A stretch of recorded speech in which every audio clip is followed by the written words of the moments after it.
Welcome to Bits and Pieces Quilting. Today I'd like to share with you some of my upcoming projects. Stay tuned.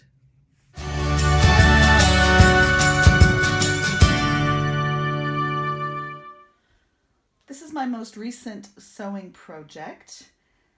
It was a kit that I got from a company called Connecting Threads in the United States, a kit called Summer Blooms, based on a pattern from Fig Tree Quilts called Halloween Blooms. What attracted me to the pattern was this circle image, the circle illusion that you get even though there's no curved piecing. I also thought the fabrics were really cheerful and friendly, and the final product turned out really well. These square blocks were a little bit fiddly, but with some time and patience, I was able to get the corners to match up fairly well. The kit was also quite generously cut, so there's a number of leftover bits and pieces here that I'm going to look forward to using in another project. But when you're working on a project, how far in advance do you plan for your next projects? How much does the motivation of finishing one project, knowing what's waiting for you, inspire you to keep going? That's what I wanted to share with you in the video today, and show you some of the projects that are inspiring me to keep sewing and some of the projects I have coming up next. So let me move this out of the way and I'll show you what I've been thinking about. A small project that I'm looking forward to making is out of these mint patty packets. I make these pencil cases out of candy wrapper and cookie wrappers, and a friend asked me if I would make a mint patty pencil case for a friend of hers. It's their favorite candy, and when she saw the others, she asked if I'd make one out of these. It'll be a challenge because there's 6 little pieces here, but with the vinyl cover that goes over top of the packet, I should be able to get them to all stick together. I'm not sure what zipper I'm going to use. I was thinking the red, but that's maybe a bit bold. The white might be an option, or even something just more in a neutral gray. So a candy packet, pencil case, that'll be a fun project, and probably just an afternoon project before starting into something a little bit more significant. In terms of significant projects, this will be a challenge. It's called Mariner's Delight from a designer called Anne Donaghy in Ottawa, Ontario. And it is going to be gorgeous with these beautiful yellow and blue fabrics. But the pattern itself is very precise and very complicated, I think, with lots of interestingly shaped templates. So I think this is going to be a real challenge for me. I'm definitely going to need a good amount of time and brain space to undertake this project. But I think it'll be challenging for my skills, and I look forward to improving my template piecing skills, and the final product is going to be completely worth it. I also am very lucky to have 2 great fabric bundles from K Facet. The first is this gorgeous orange and yellow bundle that just screams sunshine to me. And I think I'm going to use these with the Drunkard's Path template from Missouri Star Quilt Company to make some beautiful half circle blocks and then put them together into a bit of a wild Drunkard's Path pattern. I did some curved piecing late last year that was really challenging, but I think I've recovered with enough time and distance to attempt some curved piecing again. So look forward to seeing how that is going to turn out. With the second packet of K Facet fabrics, I'm thinking of a disappearing 9 patch. Something much simpler, but something that will really showcase these beautiful fabrics because of the large pieces in the pattern. I'll find something that matches across all of them, maybe something in these green teal colors, to really anchor and connect all of the fabrics to each other and make a disappearing 9 patch out of those. My mom made a disappearing 9 patch out of some K Facet fabrics last year, and it was absolutely gorgeous. So I think I want to make one for myself. Another project that's waiting for me are these leftover bits and pieces from a couple of batik quilts I did recently. The offcuts from the sew and flip method can be sewn together and squared up to make these really cute hourglass blocks. I'll link a video here to show you how to make these when you're using the sew and flip method for another project.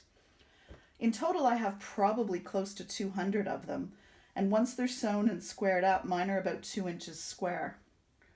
I will look through some of my block books to see if I can find a really cute block pattern that makes good use of these hourglass blocks and sew this into a bits and pieces quilt.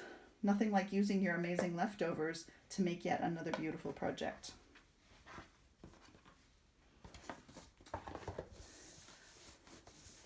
I think my very next project is going to use these fabrics. My husband and I recently moved to Australia, and once we got here, I went shopping and found some of these really beautiful Indigenous Australian inspired fabrics. And I think to commemorate our new home, I will make a quilt for us using these beautiful prints. I'm thinking of using an illusion pattern where you cut the squares and you put a shadow behind them in order to make the fabric just pop right off the quilt.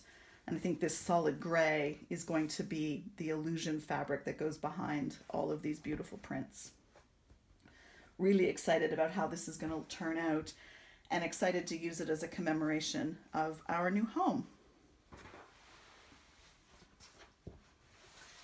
Another project that's waiting for me is another kit from Connecting Threads. I purchased a number of these kits before leaving North America, and I'm excited about this because of the snow and winter theme, which you don't get a lot of here in Australia. This pattern is called Mini Sweater Weather, and the final product is a 41-inch square quilt. When I was purchasing the kits, they were on sale, so I decided to get 2 of them. And now that I'm thinking about it, 41 inches square is a really nice size for a table topper or for a wall hanging, but I'm thinking I'd like something a little bigger.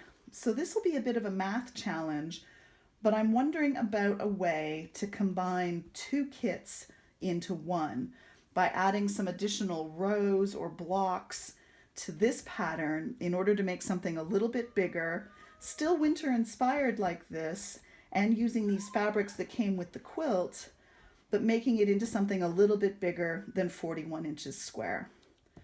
This is another project that's going to require some brain space and some math and some thinking, so that's probably not going to be my next project. Packing up and moving helped me discover a few unfinished objects in my collection as well, and this next project is one of those unfinished objects. Probably about 15 years ago, I purchased this cross-stitch kit to make a row of Dutch-inspired houses. If you've ever been to Amsterdam or other cities in the Netherlands, you'll recognize these rows of houses that you find all along the canals in the big cities. I purchased this about 15 years ago, probably started it about 10 years ago, and then put it away for a very long time. But over the last few months, I have finally, with lots of determination, gotten it finished. Very fine work on linen, but I'm really, really pleased with the results. And I think I'm going to turn it into a wall hanging. So I have this fabric set aside to use to frame this up into a wall hanging.